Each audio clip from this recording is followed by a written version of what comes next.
Actually gonna remove this scoreboard from the overlay screen. Sorry guys, there's actually like a lot of things going on right now, and oops, that was not what I wanted to do. That was a mistake. That was a big mistake. Oh god. Oh my god, what did I just do? Okay, there we go. Big shoutouts to Ben Kim from Virginia Tech for helping make these overlays. They are freaking awesome.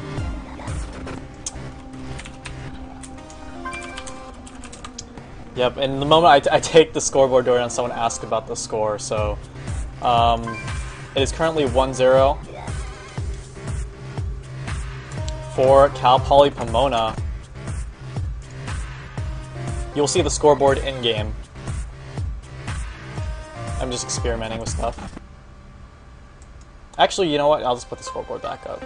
What's the harm?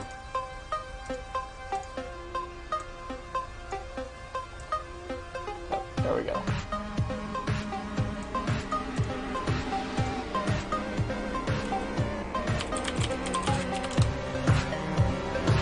So what program do I use for overlays? We just make graphics in Photoshop. We have a very talented graphics team, and they contribute, and we use them, man. They're so stellar. All right, so Riverside is getting their next player up. They're all in the same house, so they still got to get their equipment set up.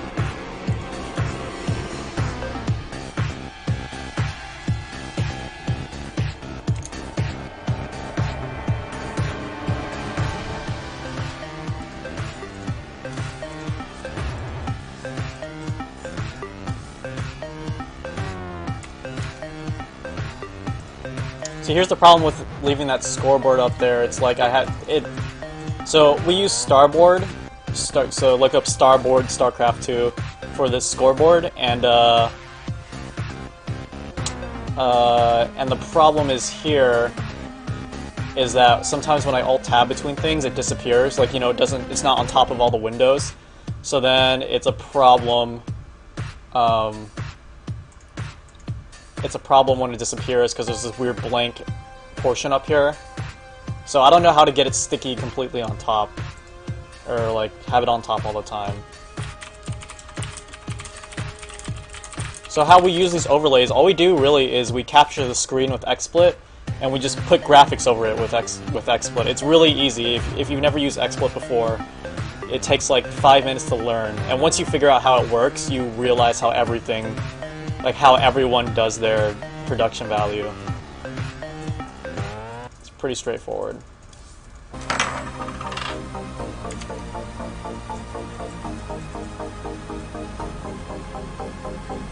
And again, guys, these games are live, so shout out to UCR who is watching this live, and shout outs also to Cal Poly Pomona for being so dominant this season. It's actually crazy how good they are.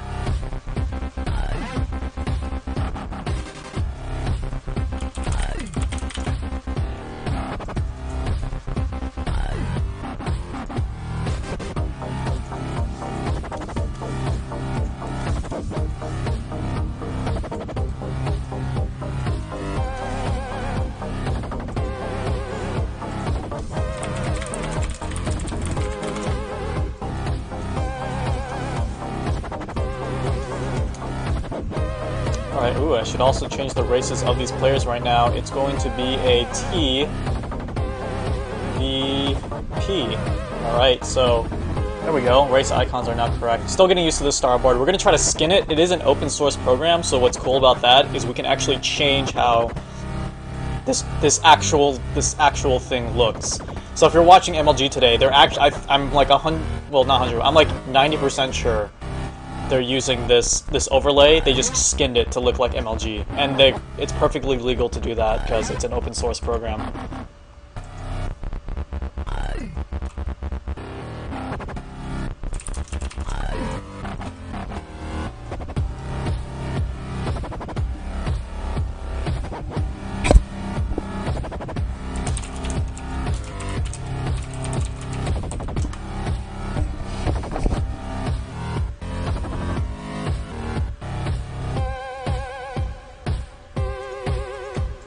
Really wish.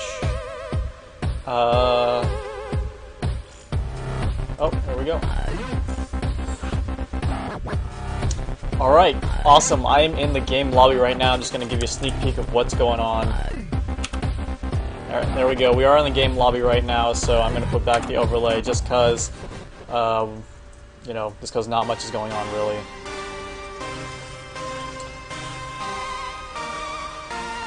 Shoutouts, oh, of course, shoutouts to our sponsors, TT Esports, Twitch TV. I had the privilege of, again, meeting up with our sponsors at IPL last weekend in Atlantic City, and they're awesome guys as always. So, I mean, obviously, everyone streams on Twitch TV. If you don't, then that's like, I don't even know.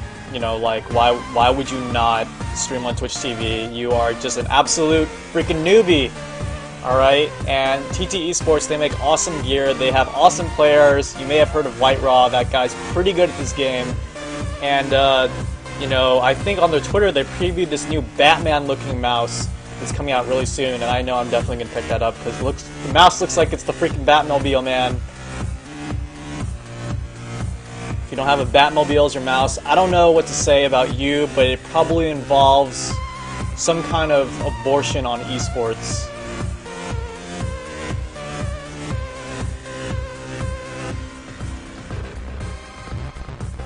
Okay, so I can actually change these guys' colors. Orange.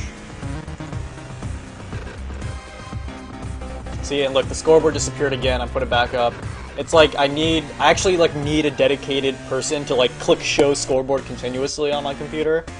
So if anyone's looking for like a below minimum wage job for like $2 esports dollars an hour, maybe after like 600 years you can finally buy yourself Del Taco or something, I don't know.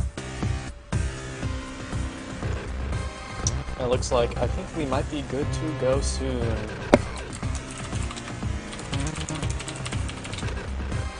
Right, and while that's going on, let's check out this other website. I heard it's pretty cool.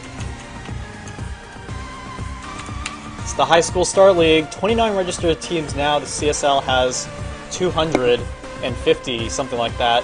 We did start out like 40 schools for the CSL, so I mean everyone starts somewhere. So if you have friends in high school who love StarCraft 2, I mean, the HSL is the perfect way to start, and we're working with them very closely. I mean, we basically provided their website, but we have a ton of awesome high school kids administering this league, and you may be asking, are there opportunities for high school students in the HSL to go to colleges in the CSL? I mean, absolutely. Of course, we're a partner league. We're a partner league, and we're going to help them out as much as possible, and it looks like we're actually going to get in-game right now.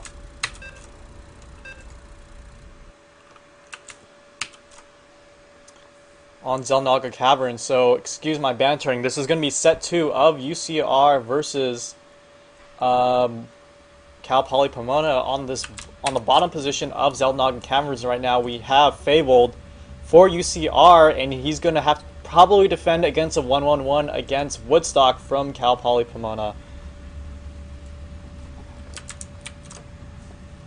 Again, this is set number 2 for this game. Between these two amazing schools. They're both tied for first place in their division. Cal Poly Pomona tearing it up 3-0 along with UCR.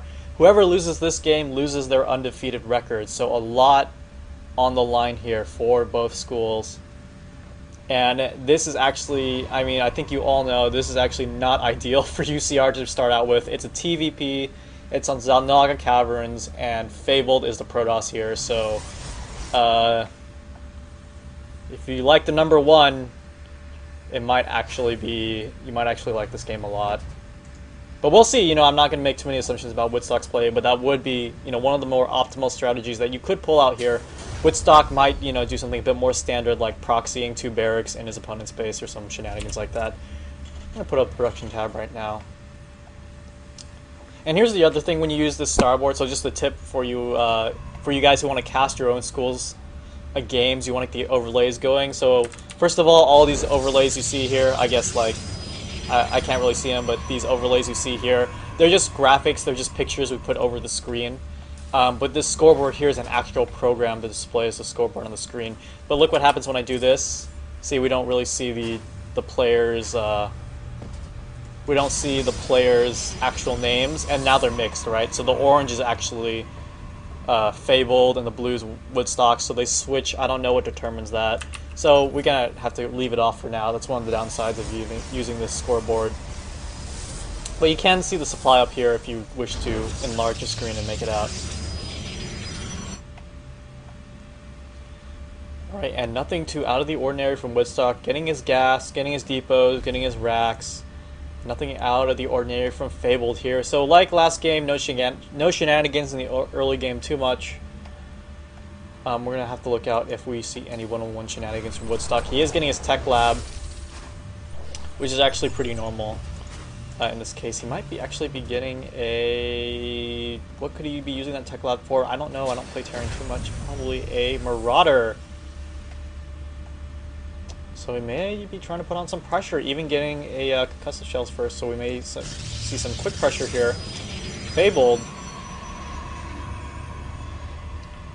Getting up,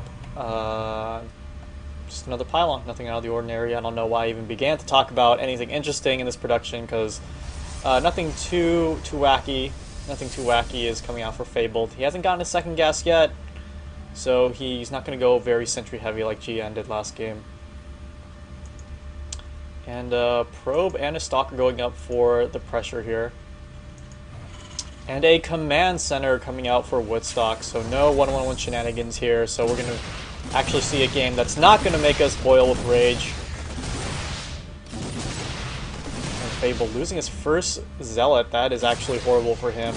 But he did manage to sneak the probe through, and he does see an expansion. So he does feel really nice that there is an expansion coming up for his opponent, so Fabled is just going to go ahead and expand at the moment.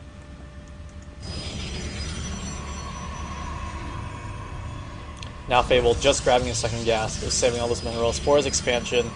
And oh my goodness, oh lordy lordy, there are 3 more barracks coming up here. Oh, actually I thought there were like 50 more, I don't know why.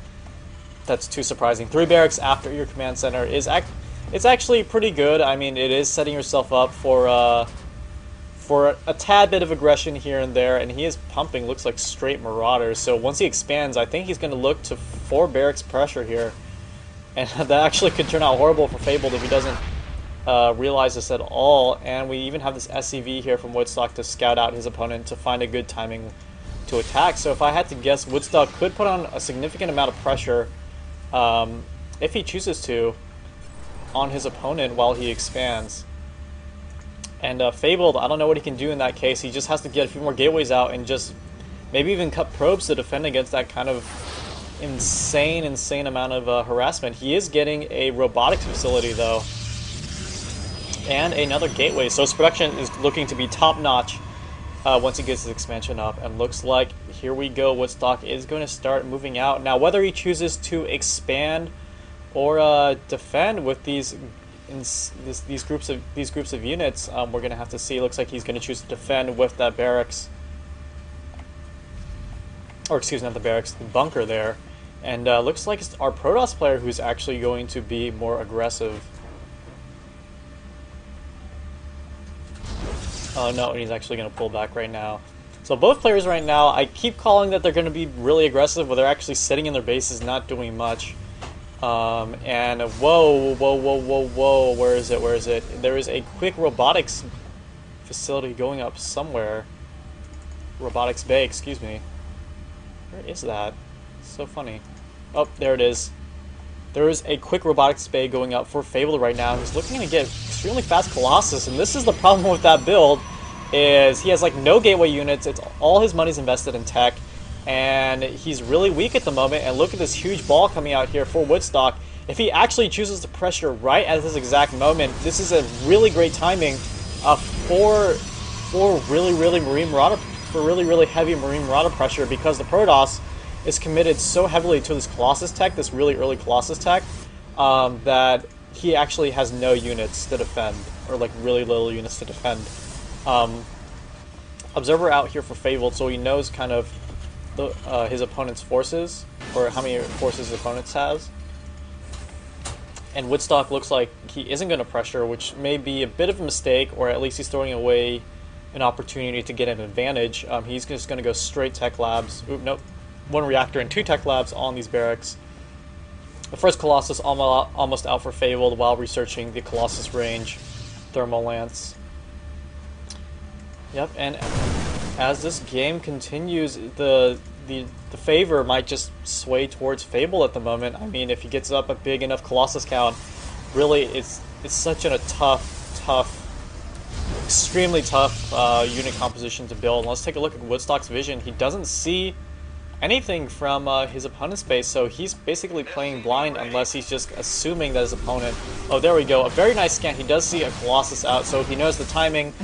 He knows that more and more Colossus should be on the way, and it looks like both these players are setting up to take their third. And this game, this TVP on Naga is actually turning out to be a very crazy macro game, both players not being too aggressive at all. Looking at the units lost tab, I mean, there have only been 4 units killed total in this entire game so far. We're 10 minutes into the game and nothing really has happened yet, so we're going to see some really glorious bloodbath to probably decide the outcome of this game. Looking at the supplies right now, both players are pretty much dead even. 97 supply for Terran to 105 of Protoss. Looking at the Harvester count, actually is in favor of the Protoss player right now. So Terran does have mules, so you can't really count him out because of that. And I don't really see, is there a Ghost Academy or anything coming out besides straight Marine Marauder? There is a starport and a factory getting its reactor, and looks like the Protoss might actually just start pressing the issue right now. There are 2 Colossus. He might want to wait for that magic number 3. This actually, I don't know. I'm not sure how I feel about this. Those are really good force fields, but that bunker is actually going to go down fairly quickly. Actually, these force fields are working out really well for the Protoss player. Marauder's moving in, though. They're going to try to snipe off 1 Colossus. It does go down, and looks like he just didn't have enough units to push into the Terran's base. A second Colossus coming to reinforce and more Zealots, but looks like those Marauders are just going to absolutely tear through this Protoss army. Those Colossus are doing work on the Terran army. And it seems to be this is going to be a fairly even trade for both players, so that was actually some intense stuff. At first, I thought, you know, just because Marauders are freaking good, that they were going to tear through that Protoss army, but it looks like those Colossus and those force fields made that pressure work, though I'm not sure if any of them are in much of an advantage right now, except aside from Protoss, who has more workers, but they had a pretty even trade. Looking at the units lost tab, looks like Terran actually lost more units there in that engagement. But the supplies, again, are still dead even, but keep in mind, I believe the army supply for... What is that? The army supply for Protoss is lower because most of his supply is in probes. Woodstock now does scout his opponent to expand to his third.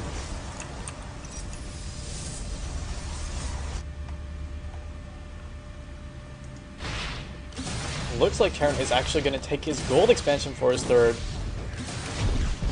And I want to see, where is he getting any... Oh, looks like he's going to load up for some Marauder drops right now, which are insanely effective. He might try to drop in the main and the third base of Protoss, or excuse me, of Fabled, his opponent.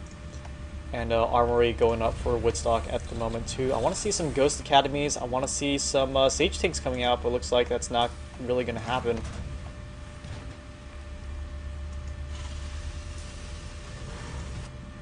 Alright, we have 1 Marauder drop on the way right now. Looks like it is going to be caught.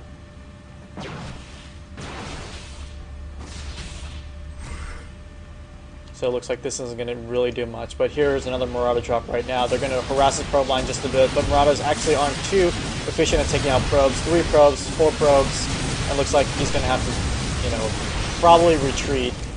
Yep, even some Stalkers blinking here, so that's not going to be too much of an effective harassment, especially seeing that Fabled has the probe advantage by so much.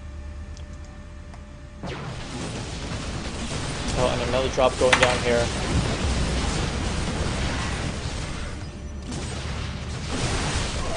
He might manage to pick off 1 pylon, but he's going to lose the majority of his drops. The medevac didn't manage to get away, and looks like those Marauder drops just didn't work out for Woodstock here. He is going to start amassing a few Vikings from his reactor starport. He is getting another reactor on a second starport, so he's going to probably try to go for really very heavy Viking medevac production. That's probably the best thing to do against this composition, but I think, you know, he doesn't have too much to worry about because, again, look at this army size for Fabled here. It is still fairly low.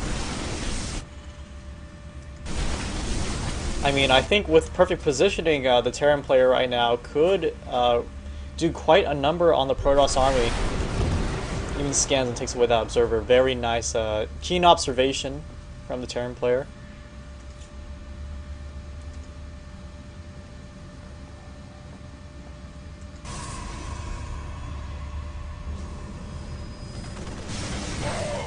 And looks like Protoss is going to take his third expansion up. Excuse me. He's going to take his third gold expansion up right now. And Woodstock is already saturating his gold expansion while getting a planetary fortress. So that gold planetary fortress on this map is never a bad idea. It actually might even be worse to make that an orbital command unless you're insanely ahead, because it's so hard to break this position, especially if Woodstock supplements that with a bit more tanks. I don't think that's really going to happen because he's so dedicated to that Viking Marine Marauder composition right now. So once this planetary fortress goes up, the advantage, I'm just going to say, is going to immediately shift to the Terran player here. I mean, Fabled doesn't even have his gold base up yet. He only has 2 Colossus. I mean, for early Colossus tech, he has extremely low Colossus count at the moment. 3 Colossus too. If he didn't lose like those 3 Colossus in the future, he could have 6 or 7, or excuse me, if he didn't lose those 3 Colossus in the past, he could have like 6 or 7 Colossus on his army composition right now, but he did warp in a few High Templars, so switching immediately into Templar tech, getting a Warp Prism as well, and Stargate. Wow, he is just getting everything along with Storm. This is absolute insanity here. Fable is just greedy, while a Woodstock is just going to sit back here, build up his Viking count, getting those upgrades on his units. I mean, Terran units are pretty good you know, just by themselves, and Fable just wants to take no chances at the moment. He's pulling out everything the Protoss arsenal has in hopes to possibly break that third expansion from Terran at the gold. He's even taking his 4th base right now, so Fabled is actually looking pretty damn good. And he has 89 workers to 61 of Woodstock. If Fabled actually drops this game, he's going to be pretty upset, because he has been ahead in the worker count for so long right now. And the production of Fable is just looking super top-notch. He even has a few stalkers here, like, hanging out to make sure no drops come into play. And here we go. That speed upgrade for the shuttle, excuse me, the Warp Prism is finished, and looks like he's going to go in for some harassment with the Warp Prism. He's just going to take out a lot of these SCVs at the moment. And it looks like Terran's not really responding with anything. He's actually sacrificing a few probes just for scouting purposes. It's very. He's actually sacrificing a few more probes. Probably because his work count is just way too high. He needs more of an army, and right now Fable is even going to harass this new 4th expansion coming up. Or, even force a stim. Why would you stim for 1 Zealot? That's just kind of a weird choice to me. He is going to get that Warp Prism away. Damn, that Warp Prism actually is freaking speedy. I never knew it was so fast with that speed upgrade. Some High Templars are right now with Archons, Colossus, Immortals. This might just be the completely anti-Bioball army. I mean, he's committed. Woodstock actually hasn't committed to Vikings too heavily. He still is heavily Marauders. And he didn't manage to pick up the Planetary Fortress. It's such a hard building to kill. And +3 upgrades almost done for the Terran player, and once those are done, this game is just going to get really hard for Protoss. He is on 4 bases though, but I feel like his army composition, I mean, I feel like I can just grab it with my hand at the moment. I can fit all of it in the palm of my hand, because it seems really small, but I think the DPS within this Protoss ball is actually a lot bigger than I'm seeing it. Looks like Woodstock here. He has a ton of Marauders, a lot of Marines, oh, and even a few Ghosts, so this is actually going to be pretty crazy here for pretty crazy here for Fabled if he chooses to engage. And looks like Woodstock feels really comfortable moving out. Oh, storms all over these SCVs at the gold expansion. Oh, and he actually kills almost all the SCVs at the gold expansion. Awesome play by Fabled. Storm drops from Broodwar coming back in SA2, and oh, very nice feedbacks on the Ghost. But however, EMPs on the Colossus, and on the Zealots. And it looks like there might be too much DPS from this Terran ball right now. And those Immortals actually doing so much work on those Marauders, but there might just be too many units here for Woodstock, and those Archons are going to try to get into the fray. He will lose that expansion here, but he actually cut down Woodstock's army size by quite a bit. But where is the rest of the army from Fabled? Was that all Was that all of it? Was he not macroing through that entire time? I mean, right now, those Marauders are just going to waltz into the base and just clean everything up. I don't see anything. Oh, there it is. Fabled has a few units there to make a last stand, and now Woodstock is just going to rally units to his opponent's base, and this might just be the end of the game here. This is so tragic for Fabled. He was so ahead economically for most of the game, but I mean, this is when your Protoss players are going to look at each other and just scream, freaking Terran, you know, because this is just a tragic story. Oh, very nice storms there on the Marauder, so he actually might be able to clean this up, but he lost so many gateways, he lost so much production. It looked like these Marauders are too beefy, they're going to stay alive. It's just so overpowering from Woodstock at the moment. The pressure here is just too intense, and that Nexus is going to go down so fast. And this is just absolutely tragic for Fabled here. UCR is just getting completely cleaned up by Woodstock's Marauder Ball right now. I'm pretty sure some of those Marauders who were there since the beginning of the game, they just lasted so long. They've definitely made their money's worth. There is a fleet beacon up for Fabled, but I think it's too late to warp in a mothership right now. I mean, there's not much he can do. Even +3 infantry armor is coming up. I want to look at Fabled's upgrades. He is 3-3 as well, so this is just extremely unfortunate circumstances. Unless Fabled keeps these 3 bases up and makes some kind of insane comeback. He's not giving up yet. There are more gateways coming up at Fabled's 4th expansion. But it's going to be, the task is going to be how to defend between this base and this, and this base, while the Terran still has the gold expansion. And he also got the 4th expansion up. And this might be the final engagement of this game. I mean, Woodstock at the moment has just so many units to overpower his opponent. And Fabled doing one really fresh warp. Whoa, that is a lot of Zealots to help defend. So Fabled is actually not going down without a fight. But as this game goes on longer and longer, I mean, it just does not look good for him. And look, this Nexus might even go down as well. And this, I mean, Woodstock has made his units, you know, super cost effective at the moment. I mean, he's took down a ton of Nexuses. I mean, these actually might get surrounded. Oh, they are all canceled as the pylon is killed, and oh my god, that is just losing too many Zealots right there.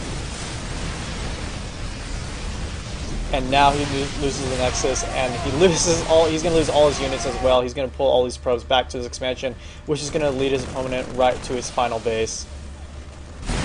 I must hand it to Fabled though. He's actually doing a great job staying in this game. He actually still kind of has a chance with really clutch storms on top of this Terran army, but it looks like Woodstock, I don't know, I've been saying it for like the past 3 minutes, he's just overpowering his opponent, but Fabled just refuses to leave. But he's actually playing a pretty damn good game. Like, each warp in, he has like 50 Zealots to surround the army, so his production is still pretty damn good. But Woodstock here, I mean, Woodstock's advantage just keeps growing. Once this base goes down, it might just be over for Fabled. He does have 2 extra Colossus, and he has a few High Templar. Yeah, that's not the storm he needs right now. Oh, perfect storm right on top of those units, and right on top of those units as well. And that still isn't enough, and GG from Fabled.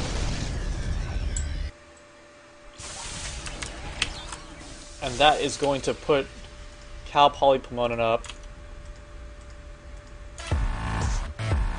2-0. I'm getting all hot and bothered right now.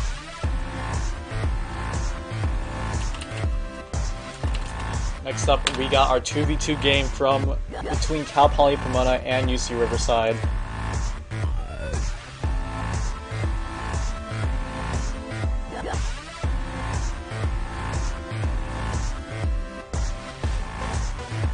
Alright, wow, so many of you guys in the chat, thank you all so much for showing up today to watch this amazing game between UCR and Cal Poly Pomona.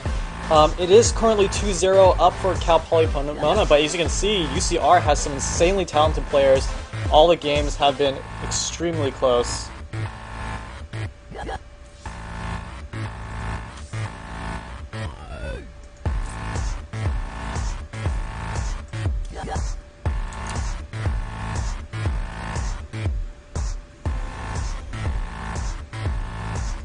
And yeah, that last pylon there was intense. I think he lost like almost 10 Zealots being warped in from that one pylon.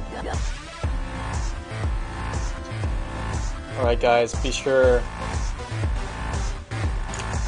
to check out our new latest addition to the, I guess we can call it the Academic Star League umbrella. It's the High School Star League.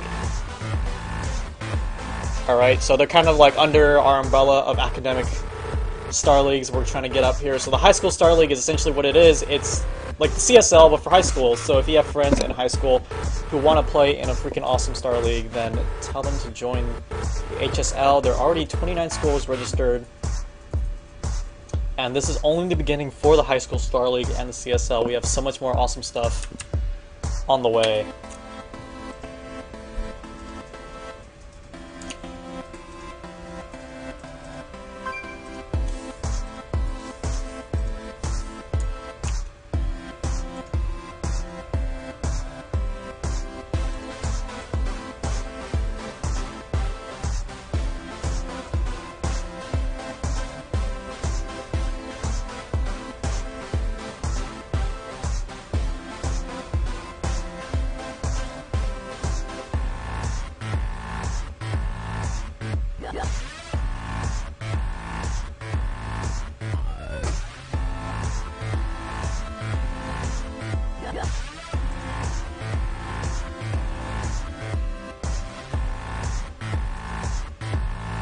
I'm just taking a drink of water right now because these games have been too intense.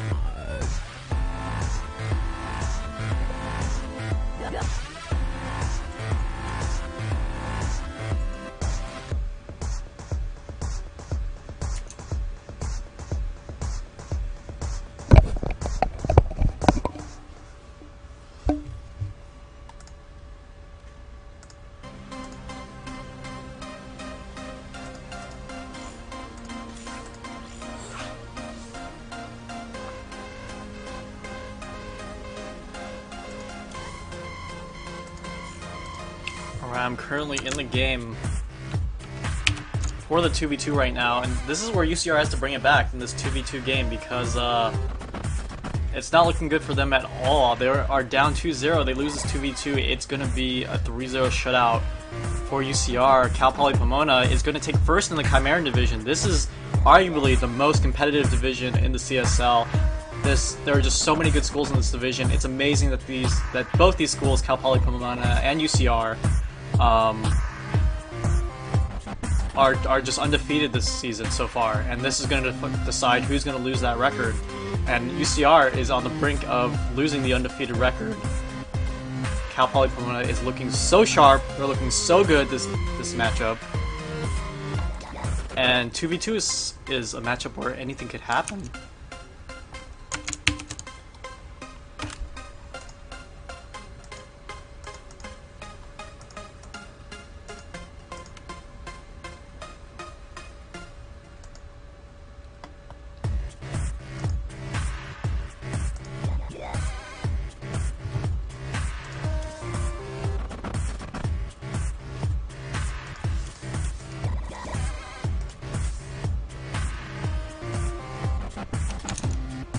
Alright, so this weekend is actually the worst weekend before midterms weekend because it's like MLG, there's like CSL stuff, especially I had to work, I had to work on getting all the overlays and stuff up, and then there is Barcrafts if you're doing MLG, so all those things combined, and if you have a midterm on Monday like me, you're like, I guess I can study for like 5 minutes.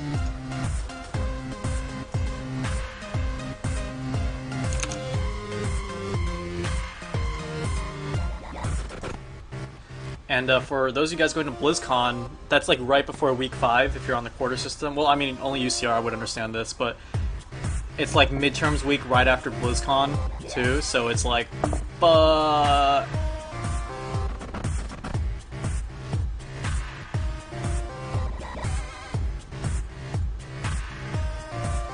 this guy says CSL is greater than your GPA.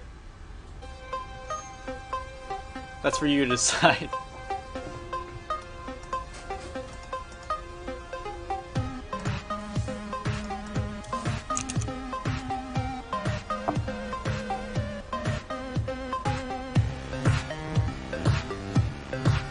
Oh, I meant, yeah, I mean, Cal Poly Pomona is probably also on the quarter system.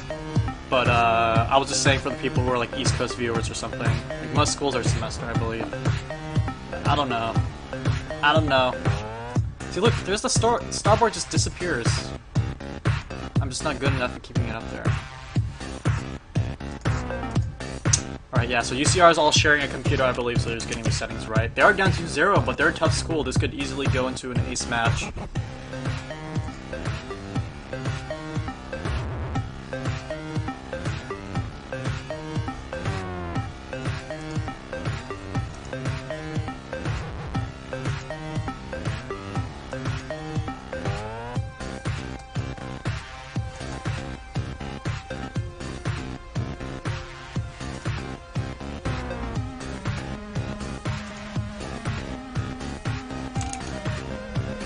There we go. I think it's like if I alt-tab, the scoreboard goes away.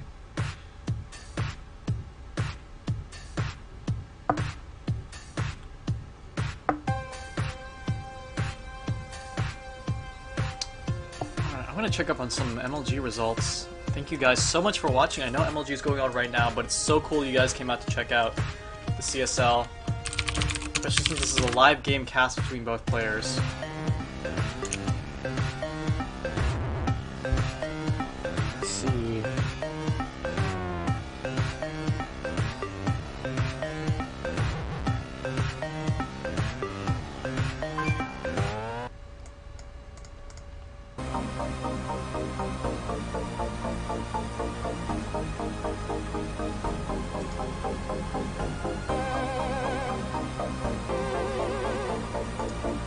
Still waiting on the other 2v2 team. Oh, there we go. They're just getting to the game.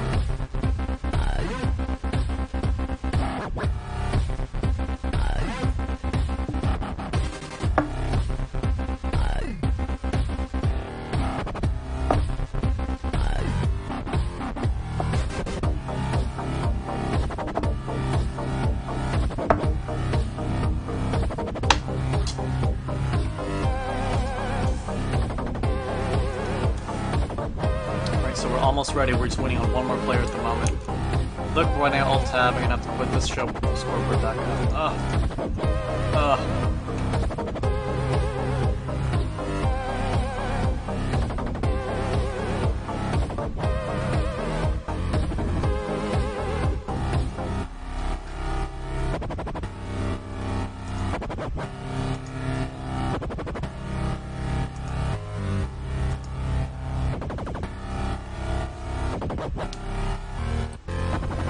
Alright, man, this has been such an intense series. It's also been such an intense month for esports. We got, like, what was this month? It was like, well, it's MLG Orlando now, it was like IPL last week. There was something the week before that, I can't remember, but it was like something that demanded your attention for StarCraft 2. And then it's going to be, then November is kind of like a week break. Oh no, there's Providence in November. And then for those of you in the SoCal area, there's also LAN at USC. And, man, and then you got the NASL finals in December, and if you're in SoCal, you can go to that. It's just gonna be insane, man. It's gonna be crazy.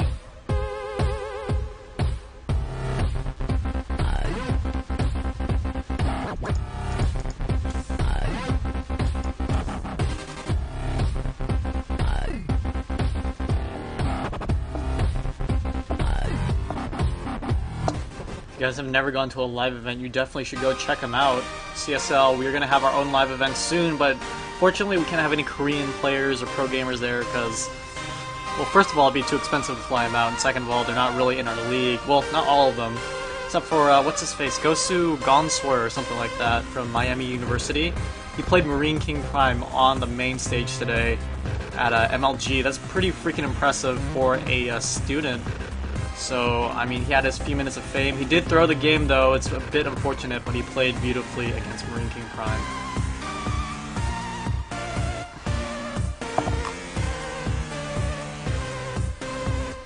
We definitely have our season pros in the CSL.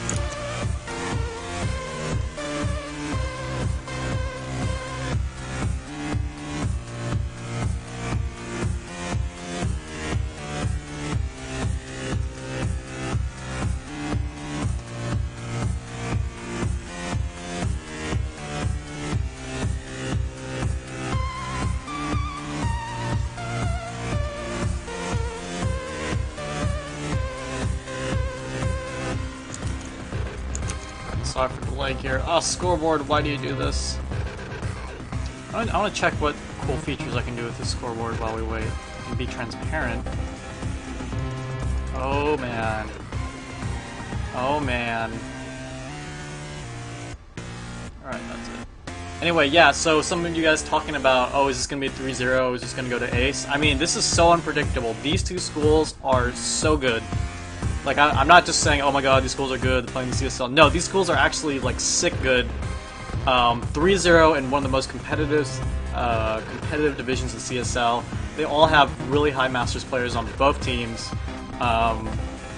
Both these guys, I mean, and even both these games we saw, I mean, they're only best of ones, but they were really, really, really close for both teams. I mean, the first game, GN almost pulled a clutch win, and second game, same thing, man. Like, Protoss so close to taking out Terran, but I mean, I think there was like one slip up in the middle of the game, and he kind of lost it all, and the momentum of Marine Marauder is just too strong. Once you make one mistake, you're pretty much done for sometimes. So this game could easily go either way, honestly, and if it's 3-0, I mean, that doesn't really say that UCR isn't that good, it's just that all these games are really, really, really close, and each one, Cal Poly Pomona managed to inch out their opponents. But I mean, UCR, I could totally see a comeback. 100% I could see a comeback from UCR. And this is where they're going to have to make that stand. Alright, V having a bit of troubles getting in here. So while we wait for them, again, guys, if you have anyone in high school, tell them check out the High School Star League. It's like the CSL except for high school. And shout outs to our sponsors, Twitch TV. It's like the only service to stream on. It's Twitch TV. If you ever go to a live event and you see anyone from Twitch TV, give them the highest of high fives. They're awesome people doing an awesome job. Also, if you see anyone in TT Esports, give them highest of fives too. Travis from TT Esports, such an awesome guy, and also Kevin and the Gun Run from Twitch TV. Such cool people.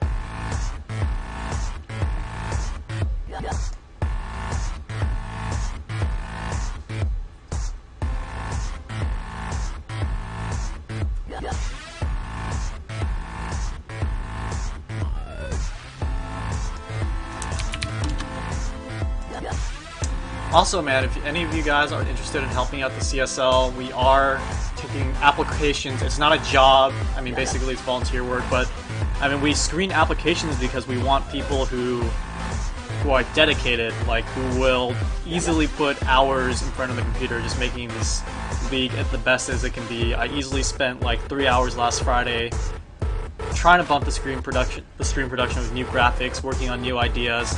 I mean, we have so many things behind the scenes in the works that you guys haven't seen yet. It's going to be awesome. My goal is that we bump up the stream production during the season, and when playoffs come around, people have to go to the hospital because their minds are melting constantly by watching the stream production during the playoffs. So if you guys have anything to contribute, like you have video editing skills, you have coding skills, it's also a great thing to put on your resume. I mean, yeah, sure, people are like, oh yeah, I play StarCraft 2, it makes me a smart guy. If you're like, I play StarCraft 2 and I run a league with like 3,000 people who play every week, and we manage 3,000 people every week, then you're going to sound like an Uber Gosu. So like, send in those applications if you're interested in helping out the CSL, and show us your talent, man, and we're just going to take the top tier talent and put them to work, and we're all really friendly guys, and really the ultimate goal of the CSL is to, you know, elevate collegiate competition into esports, or collegiate esports into legitimacy. You know, just like how everyone's just trying to bring esports in general to like the mainstream, this is just for academics and colleges and stuff like that.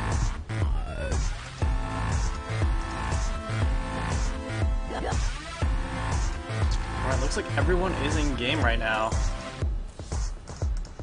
I'll turn off this funky music.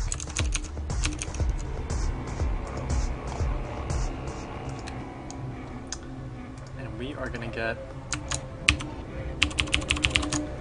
in game right now. It is currently 2-0 for Cal Poly Pomona over UCR.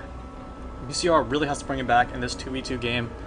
And it would be such a good idea to check who is on the UCR team really quickly. I believe it's Hingikooks and V. Hingikooks? Yep, that's right. And, damn it, see, now at the... Oh no, let's show scoreboard. Alright, there we go.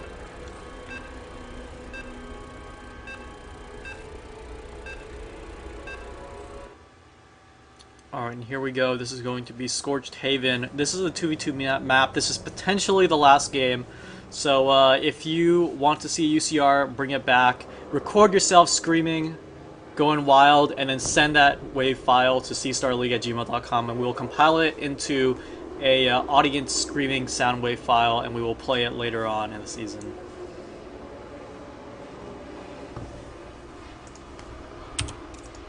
Alright, so we got Dynamis, and we have the Man Bomb here for Cal Poly Pomona. If they win this game, they are going to shut out the series 3-0 for Cal Poly Pomona, and also elevate their school to #1 in the most competitive division in the CSL.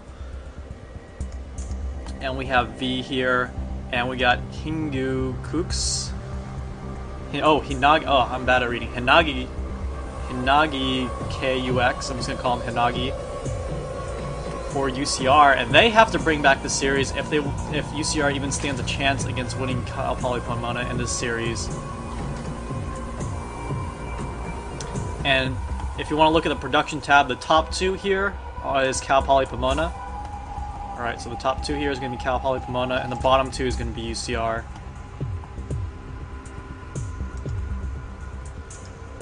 Spawning pool going up for the Man Bomb. Super early, this is a 10 pool coming up from the Man Bomb right now.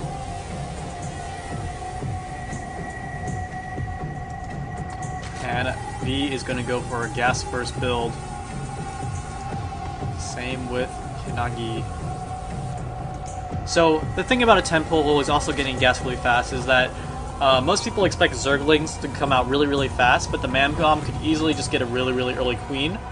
Especially getting so many Zerglings out so early with a 10 pool. If your opponent's Zerg and he 13s or 12 pools, he could easily defend any kind of shenanigans like that with minimal losses. But looks like it is actually going to be 6 Zerglings instead of a queen coming up from the Man Bar right now. And V, his spawning pool is only halfway done, but it could be done in time. We're going to have to see how the timing works out here with the Man Bob. Looking at Dynamis right now, he is going only 1 Rax at the moment. He might be putting up his second one. He is at 14 supply. No, he actually did get his gas, excuse me. Hinagi doing the same thing, playing really standard, and looks like V is actually playing very standard as well. So it looks like it's only the Man Bob here going to go for some crazy hyper aggression early in the game.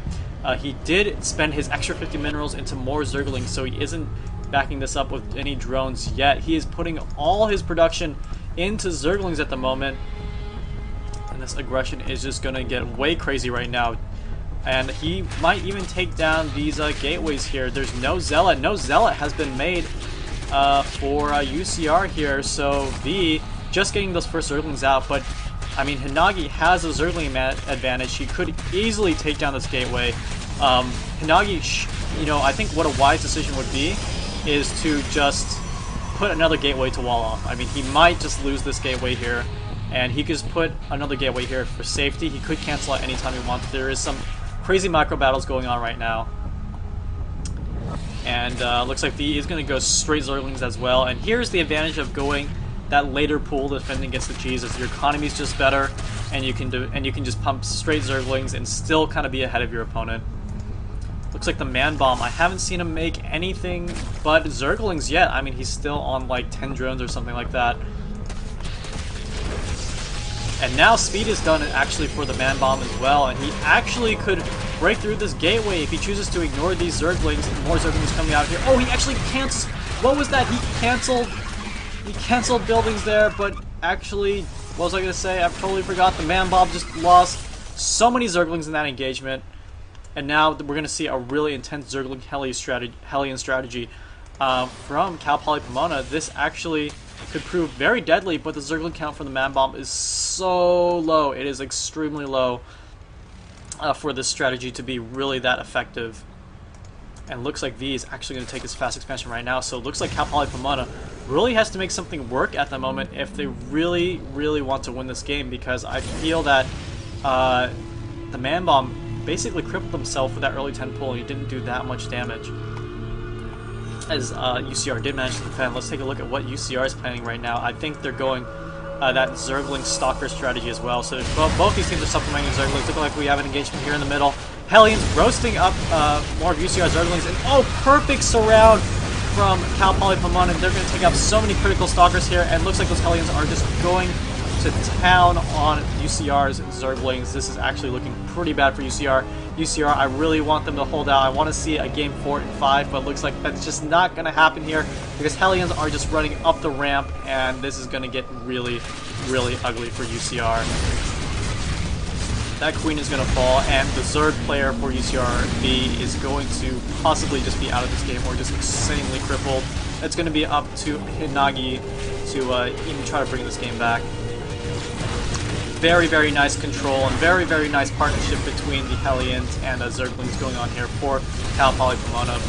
It looks like it may not be enough. Oh, well, oh, those Zerglings almost got the surround on the Hellions, but they were immediately roasted, and these Stalkers are going to just instantly die. I mean, V is doing the best he can to defend against this push, and Hinagi is just... He lost those Stalkers. He should have maybe stayed back, but with his partner in so much trouble, I don't blame him for trying to move out. And a Dark Shrine coming out for Hinagi. This is just what he needs. If he can pull off any Dark Templar shenanigans to come back. I mean, this is the last game for UCR. They have to pull out every trick in the book if they even want to survive. They probably shouldn't GG until the very, very last second, until they try every single possible thing, because this, if UCR loses this game, they lose not only their undefeated record, but they also become second in the division instead of becoming first place in the division. They will still make the playoffs, though, for sure. Both these schools will probably make the playoffs. But this is just some high-level stuff coming out of the Chimera Division and Southern California in general. Oh, very nice force fields there, but those Zerglings are going to go to town on that gateway right now. Let's take a look at Cal Poly Pomona. Oh, well, that was kind of weird. Almost pulled all his SCVs for some particular reason. Oh, those Zerglings actually might pull through.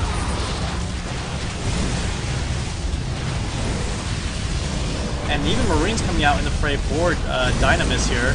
It's the Cal Poly Pomona Terra, and looks like the Zerg player, I think he just fed his opponent. He's just hoping that they can last just a bit longer, but they now scout the Dark Shrine, and this just might be over for UCR right now. Very, very commendable effort. Oh no, the drones completely lined up. Oh, that was so ugly. That was probe genocide, and looks like this is going to be a shutout. 3-0 for Cal Poly Pomona. UCR played absolutely phenomenally, but not good enough to stand up against Cal Poly Pomona. GG's from UCR and Cal Poly Pomona. Damn, shutting out 3-0, and that is such an impressive feat for Cal Poly Pomona because UCR is such a talented school. And that's gonna be it. That's all. I mean, there's not much else to say. Both schools played exceptionally, but Cal Poly Pomona is going to shut them out this game 3-0. But I wouldn't be surprised if these schools met again. UCR could easily 3-0 Cal Poly Pomona. Like I said, the schools in this division, they swing so far either one way or another. Their skill levels are so closely matched. But it looks like today Cal Poly Pomona just took the upper hand.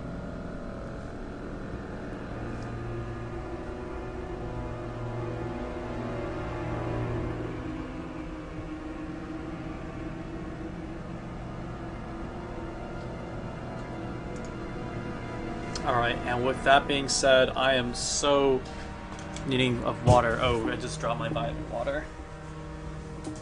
Alright, that being said, the stream is going to...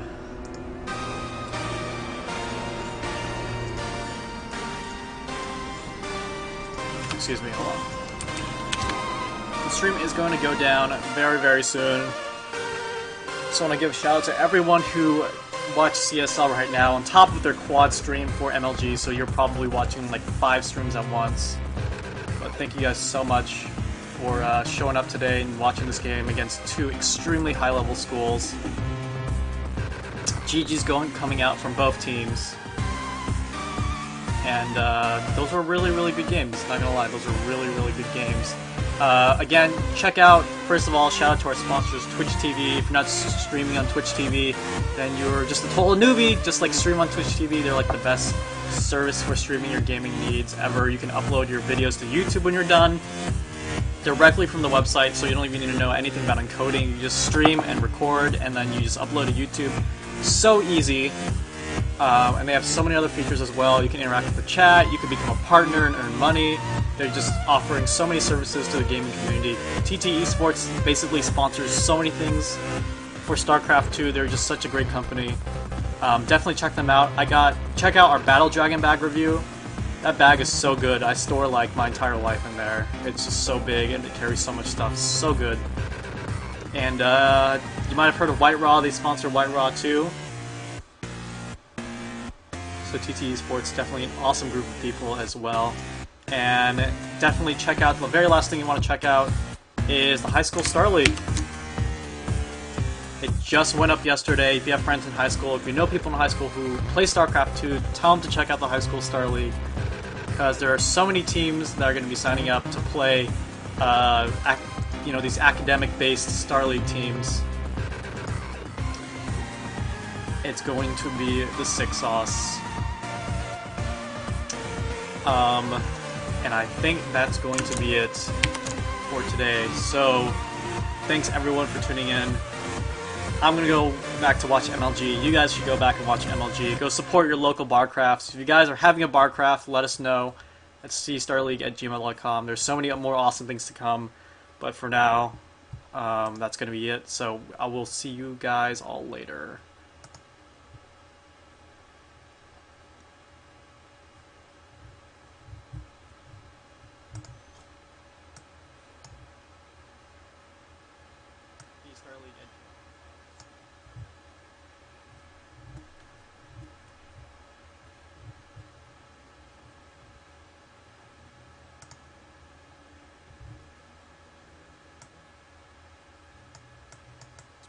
As Private Jones tees off with his Type 88